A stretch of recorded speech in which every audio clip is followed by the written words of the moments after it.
are driven by the finer things. I see more than materials and wealth. What have you got to give to me? What I don't already give myself. You are driven by the... Hello, welcome to a brand new episode of Illuminated DiiSCLAIMER. Sydney here. I hope you're doing very well with everything that you're going through, and I hope you're finding new ways and paths to eliminate your life. Now, I just wanted to do a video just because someone spoke to me before, because they were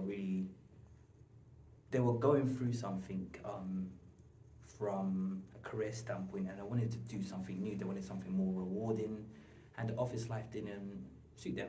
Now, I could say that a lot of us weren't really built for the office life, but a lot of us do it because maybe we want to do something else of our life, but we don't know how to get there.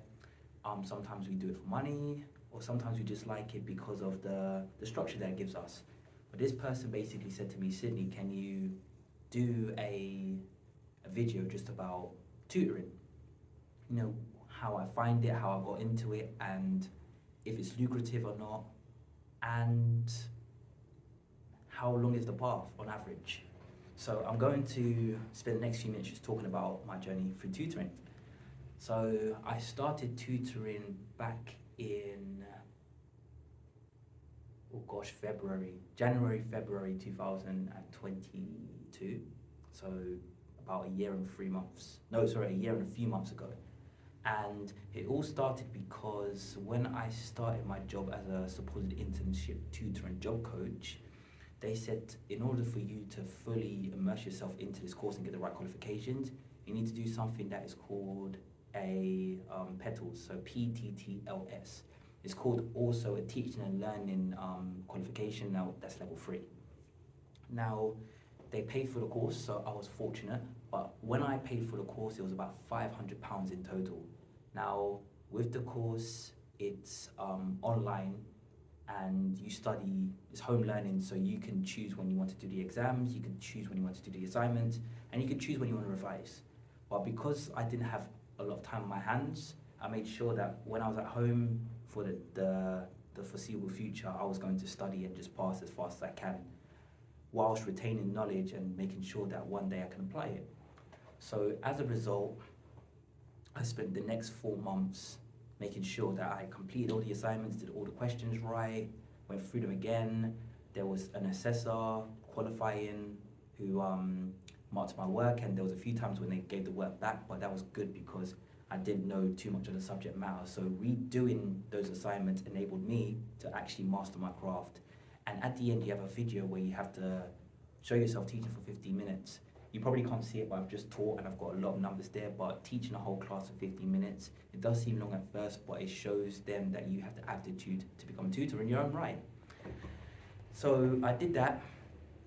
After 4 months, I got the qualification, and my work basically said to me, oh, so do you want to be a maths tutor? And I was like, yes. I just wanted to get myself out there and just do more tutoring, because I knew that tutoring is something that I could do with organisation, and tutoring is something I could do by myself.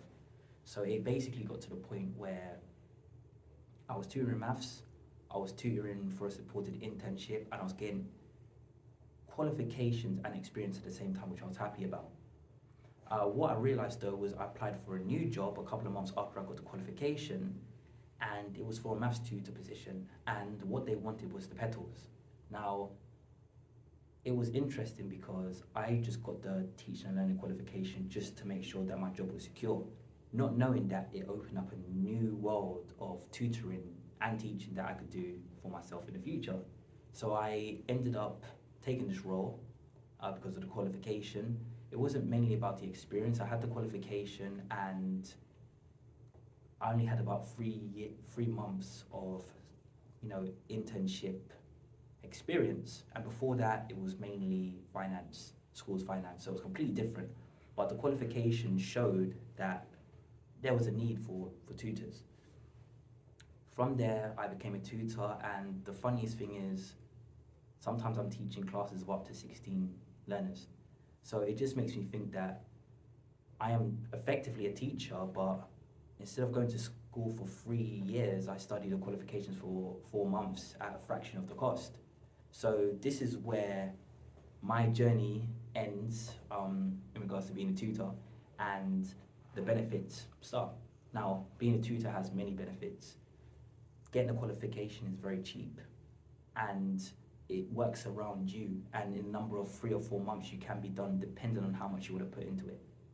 Once you get that, you'll realize that there's a lot of organizations looking for tutors as well. And what I love about tutoring as well is not necessarily about what you learn, it's about enabling critical thought. I use that word a lot, and a lot of learners need to realize that they have the answers already, they just need to apply themselves in a specific way. I also like being compassionate and listening to people's thoughts and how they have fears when it comes to maths. And once someone feels comfortable with you, they are more able to share things with you. It's, for example, if you're a therapist or a counselor, for example, you kind of gravitate towards people who you feel understand you more than those who don't. You don't really get that vibe from them. So I realized that if I used the caring, compassionate side and understood my learners, they can understand maths more, so I help them see different points of view. As I say to people, it's not about what you teach, it's about your character a lot of the times. So if you feel like you're that person, I would say definitely go online, and you could go to CTC training, for example, and there'll be plenty of courses for about the £500 £500 mark. But just be aware that some of these prices may go up due to when I'm saying this now and when you receive it. That's me. Whew. Sorry. Oh, I've been sneezing all day. So yeah, it might be £500 now as I'm saying it now, but it could go up in price. So just be mindful of that as well. So once you get that qualification, you can realize that you can work for organizations like I do now. That I've seen 2 different London councils looking for people like me. And to be honest with you, in some of these places, there's a shortage of maths tutors.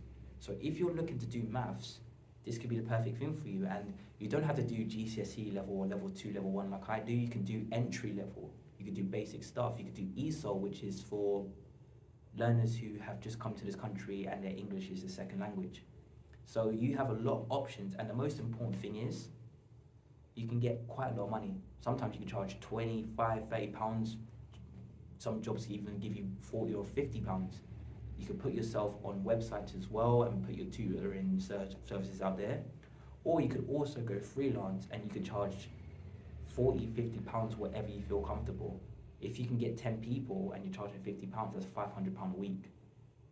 And it's not £500 a week, that's £2,000 a month. And that's basically a full-time income for a lot of us. But you're not working full-time hours, you're not working 36 hours, you're working 10 hours. So what is good about tutoring is it works around my schedule. I've got 2-hour classes here and there, some 3-hour classes, but I still have a lot of breaks to do what I do, and I still have a lot of freedom in my life that I didn't get while working full-time. So basically, tutoring can be the next step for you. And just remember, it's not about maths. There's English, there's cooking, there's all these digital skills as well. Being a tutor means you could basically teach anything that you're comfortable with. I saw a friend a few days ago talking about coding. If you want to be a coding tutor, you could be a coding tutor. You could be a health and well-being tutor. I've seen the job advertisements.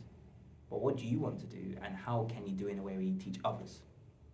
This has been a new episode of Illuminated Disclaimer. My name has been Sydney. You have been a wonderful audience. You've been nice and quiet as always. And just please find new ways to illuminate your path. And yeah, please write any comments. If there's anything else that you need help with on the job side of things, let me know. I may have the answers for you. And if not, I'll do some research and I'll make a video dedicated to you. Take care and have a wonderful day, evening, or night, wherever you are. Take care.